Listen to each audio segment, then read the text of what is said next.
Hi అండి. అందరూ బాగున్నారా? అందరికీ అంతర్జాతీయ యోగా దినోత్సవ శుభాకాంక్షలండి. యోగా దినోత్సవంలో నేను కూడా పాల్గొన్నానండి. ఎక్కడంటారా, మాకు దగ్గరలో సర్పవరం జంక్షను, గైగాలపాడు, లలితానగర్లో ఇదిగోండి కాకినాడ బ్యాడ్మింటన్ అకాడమీలోనండి. యోగాసనాలు అవన్నీ తర్వాత వీడియో పెడతాను మీకు. అవకాశం ఉన్నవారంతా యోగాలో జాయిన్ అవ్వండి, నేర్చుకోండి. ఈ ప్రాణాయామం ఇవన్నీ కూడా మనకి రోజు సరిపడా శక్తిని ఇస్తుందండి.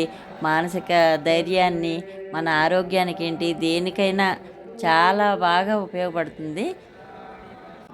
ఈవిడికి ఏదో యోగా గురించి తెలిసినట్టు అన్నీ చెబుతున్నాను అని అనుకుంటున్నారు కదా. నిజంగా నాకు యోగా గురించి తెలుసండి. నేను క్లాసులకు వెళ్ళాను, నేర్చుకున్నాను, ఉపయోగించుకుంటున్నాను కూడా నేను ఇప్పుడు కూడా. అలాగని యోగా గురించి నాకు పూర్తిగా తెలియదండి, ఏదో కొంచెం తెలుసు, అదే మీకు చెప్పాలని చెబుతున్నాను. ఎందుకంటే వాళ్ళంతా శైలజ్ గారు నేను అటెండ్ అయ్యాం ప్రోగ్రామ్ ఉండే. మీరు హాయ్ చెప్పండి శైలజ్ గారు. Hi, happy yoga day.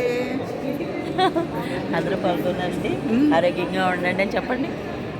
అందరూ ఈ యోగా రోజున కాదు, రోజు ఇలాగే యోగా చేసుకొని మీ ఆరోగ్యం బాగుండేలాగా మీరే చూసుకోవాలి. శైలేష్ గారు చాలా బాగా చెప్పారండి. ఇదిగో యోగా మేనేజ్మెంట్ వారు పద్మజ గారితో కూడా మాట్లాడదాం రండి. చెప్పండి, ఏమన్నా చెప్తారేమో మీరు. అంతర్జాతీయ యోగా దినోత్సవ శుభాకాంక్షలు. ముందుగా యోగా అంటేనే శరీరము మనస్సు ఏకకాలంలో లగ్నం చేయడం యోగా.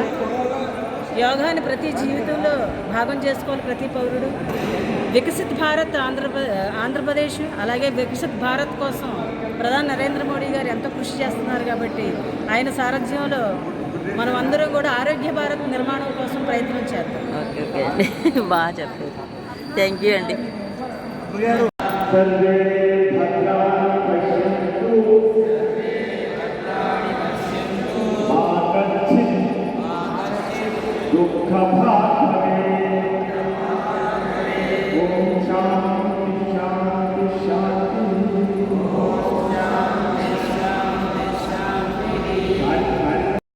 నేను యోగా నేర్చుకుని దగ్గర దగ్గర 20 సంవత్సరాలు అవుతుందండి.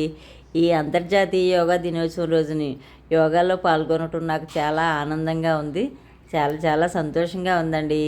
మీరు ఎంతమంది యోగాలో పాల్గొన్నారో, ఎలా ఎంజాయ్ చేశారో ఏంటో తప్పనిసరిగా చెప్పండి. ఓకేనా?